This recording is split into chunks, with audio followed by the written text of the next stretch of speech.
This video will show us how to build the simplest workflow. Start Megaladata, click the New Draft button, and go to the main menu of the program. There is a list of components on the left.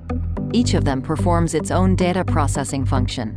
There are components for data import, transformation, data mining tools, and others.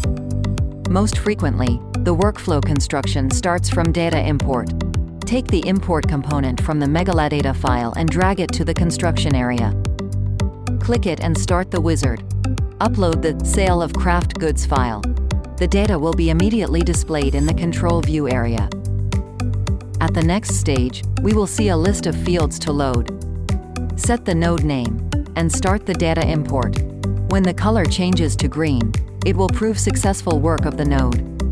Double-click the output port to quickly view the downloaded data. Now we can start processing. Let's calculate sales by month in terms of the product units and total revenue. Take the Date and Time component. Drag it to the workflow construction area. Go to the Settings mode. The node automatically identified the only column where data are in the date, time format, the date. We need to select a year and month. Now take the Grouping component. Group data by month, counting the goods quantity and defining total purchase sum. Save the settings and execute the node to confirm its successful work. Finally, upload the processing results to an Excel file.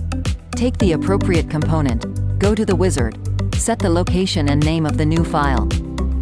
Start the workflow execution using the toolbar button.